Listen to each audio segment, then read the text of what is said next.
이재명 성남시장이 청년배당과 무상공공산후조리 지원, 무상교복 지원까지 이른바 성남시 3대 무상복지 사업을 올해부터 전면 시행한다고 밝혔는데요. 성남시는 복지부의 이 부당한 불수용 처분에 대해 권한쟁의 심판을 청구했지만 그 결과를 기다리기에는 이제 시간이 없어서 이들 사업을 올해부터 시행하기로 결정했다는 겁니다. 잠시 후에 이재명 성남시장 직접 연결해서 자세한 이야기 나눠봅니다.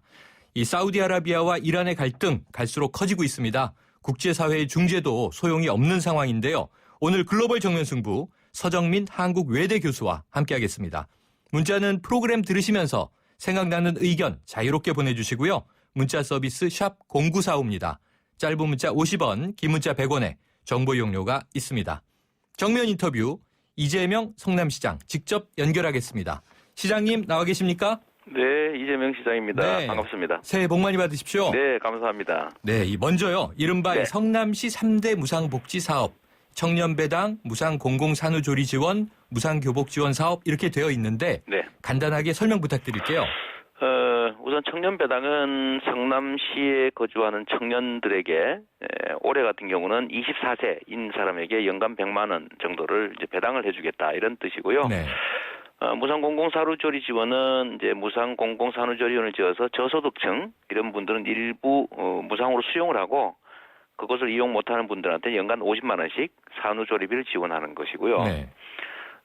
중학교 입학생들에게 교복을 의무교육이니까 무상으로 성남시에서 제공하겠다 이런 겁니다. 네, 자 그런데요, 이 네. 정부의 재정 페널티에 대비해서 네. 2019년까지는 각 사업비를 절반만 집행하기로 했다 이런 이제 네. 보도가 있었는데 이게 어떤 내용입니까? 이게 원래 지방자치단체가 자기 예산을 가지고 정부에 뭐 손을 벌린 것도 아니고요. 네. 자체 복지 사업을 하는 것은 정부가 관여할 수 없는 겁니다. 네. 그래서 정부가 왜 성남시만 하냐, 다른 도시들이 좀 뭐 시기하고 좀 불편할 수 있지 않느냐, 하지 말라고 해서 저희가 그런 게 어디 있느냐 했더니 네.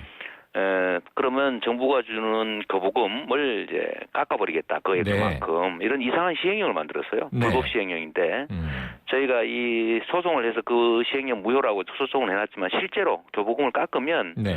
성남시 전체에 재정 피해가 올 수 있지 않습니까? 네네. 네, 그래서 이거를 만약을 대비해서 우리 시민들 중에서 이 혜택을 보는 사람이 반만 일단 받고 아하. 만약에 재판에서 지거나 이럴 최악의 경우에는 그걸 이제 페널티로 물고 만약 이기면 이제 마저 지급하겠다. 그렇게 하면 이제 성남시에는 재정 손실은 전국적으로 없게 되는 거죠. 네. 수혜자들이 부담을 하게 하겠다 그런 뜻입니다. 아, 그렇군요. 자, 네. 이런 가운데 이 보건복지부에서요. 경기도의 이 3대 복지 예산안에 대한 재의를 요청하지 않았습니까? 아직 하지 않았어요. 아, 네. 그리고 이 재의결된 사항이 법령에 위반된다고 판단되면 대법원에 소송을 제기하고 집행정지 결정을 신청하겠다 이런 방침을 밝혔는데요. 네. 자, 어떻게 대응하실 생각이세요? 일단은 복지부는 성남시에 대해서 제의 요구를 할 권한이 없습니다. 네. 성남시 제의 요구를 한다면 이제 남경필 지사께서 그런 권한을 가지고 있는데 네. 복지부가 이제 남경필 지사한테 그런 부탁을 한 모양입니다. 좀 해주면 안 되겠나 했는데 경기도의 남경필 지사께서 이런 자치단체의 자치 권한을 침해하는 이런 거에 대해서 복지부 부탁을 들어주지 않을 거라고 생각하고요. 네. 만약에 복지부의 부탁을 들어서 제의 요구를 한다면 이 남 지사께서 지금까지 해왔던 연정이라고 하는 게 있지 않습니까? 네. 이걸 파기하는 결과가 됩니다. 왜냐하면 경기도가 복지에 관한 권한은 더불어민주당에게 양도했거든요. 네. 연정을 하자. 복지는 더불어민주당이 맡아라. 그래서 부지사도 지금 이기우 부지사가 선정이 돼 있기 때문에 네.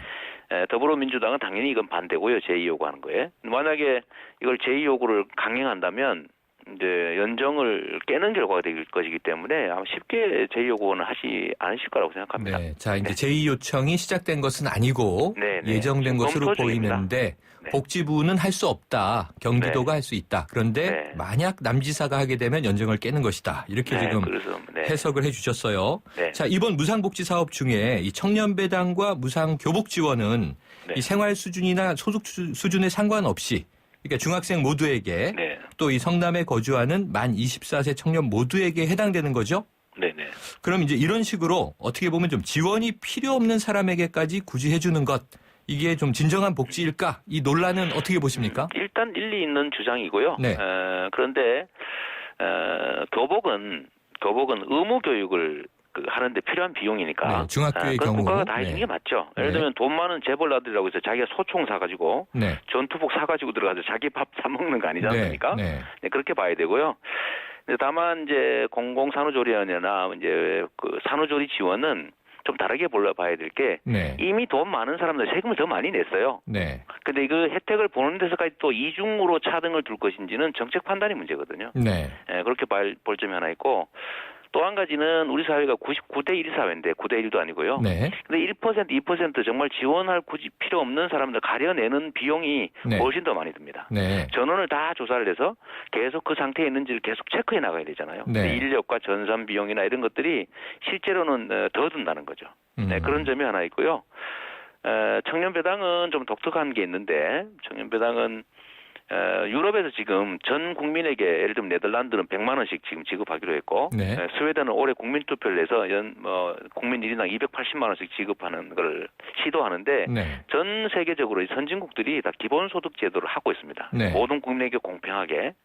근데 그 정책의 일부인데 대한민국에서도 박근혜 대통령이 선거 때 65세 이상에게 모두 20만 원씩 주는 그런 네. 획기적인 정책을 이미 냈었죠. 네. 물론 이제 재정이 없다는 이유로 후퇴해서 70%만 주고 있지만 네. 이미 이제 박근혜 대통령이 먼저 이거 물꼬를 튼 겁니다. 음흠. 저희는 65세 이상에게 모두 기본소득으로 기초연금을 주니까 우리는 청년 세대가 가장 어렵다. 네. 역사적으로 볼 때. 그래서 청년 세대에게 제한적으로 소액의 기본소득을 좀 주자 이런 차원에서 출발한 거라서 그거는 제도 자체가 좀 다른 측면이 있다는 거 고려해 주시면 좋을 것 같습니다. 네. 자, 큰 문제가 없다라고 네, 지금 네. 말씀 주셨는데요. 자, 특히 그 말씀 주셨던 이 청년 배당 사업 관련해서는요. 네. 지금 청년 일자리 확보가 문제이지 배당금을 주는 걸로 문제가 해결되겠느냐 이런 네. 지적들이 있는데 여긴 어떻게 보세요? 이게 예를 들면 지방자치단체 보고 일자리를 만들 수 없다면 아무것도 하지 말라라는 거라면 일리가 있는 얘기인데 네.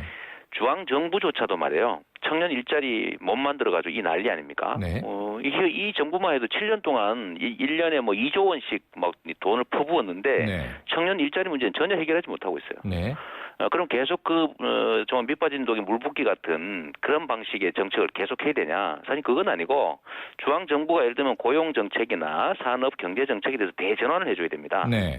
근데 그걸 못하고 있잖아요. 근데 지방정부는 사실 그럴 권한조차도 아예 없는 거죠. 그러면 일자리를 만들 수 없으니까 예를 들어 성남시 같은 자치단체는 청년 문제에 대해서 눈 감고 있어야 되냐? 그건 아니죠. 네. 청년들이 역량을 좀 가질 수 있도록 현대사회 산업사회가 요구하는 역량을 가질 수 있도록 사실 비용 지원을 해줄 수도 있지 않습니까? 청년 복지에 대해서 시가 신경 쓸 의무도 있는 거죠. 예를 하나 들면 우리가 복지 지출을 하는데 성남시만 해도 5,500억 정도 지출하거든요. 그중에 노인복지 예산이 네. 30%입니다. 그런데 청년복지는요 0.5%도 안 돼요. 안 하고 있는 거죠. 그래서 네. 저희가 이걸 해봐야 1%도 안 됩니다. 네. 사실은 너무 많이 버려져 있고 청년들이 대한민국을 조국으로 생각하는 게 아니라 네. 헬조선이라고 원망하는 상황이니까요. 국가가 당신들에게 관심 갖고 있다 이런 것도 좀 보여줘야죠. 그러면은 일자리 창출이 먼저다라는 것을 이제 인정하신 입장인데. 물론이죠. 근데 자, 우리가 할 수 있는 네. 일이 아니기 때문에 그것만 하라고 자꾸 요구하면서 이런 것도 하지 말라고 하는 건 말이 안 된다는 거예요. 시장님 짧게 마지막으로 여쭤볼게요. 이 네. 시장님의 무상복지 사업, 이 복지 포퓰리즘이다 이런 비판도 있어요. 이재명 시장이 생각하는 복지 간단하게 뭔가요? 간단하게 말씀드리면요. 복지는 공짜가 아니고 네. 세금을 내는 국민들의 당연한 권리고요. 네. 국가는 국민의 생명과 안전을 지키는 비용을 쓰고 난 나머지를 최대한 국민들의 삶을 개선하기 위해서 지출해야 됩니다. 그게 헌법이 정한 국가의 사회복지 증진 의무거든요. 네. 그러니까 최대한 많이 돌려주는 게 잘하는 거지 안 주는 게 잘하는 게 아니죠. 알겠습니다. 최대한 늘리는 게 맞습니다. 네, 시장님 오늘 말씀 감사합니다. 네, 감사합니다. 지금까지 이재명 성남시장이었습니다.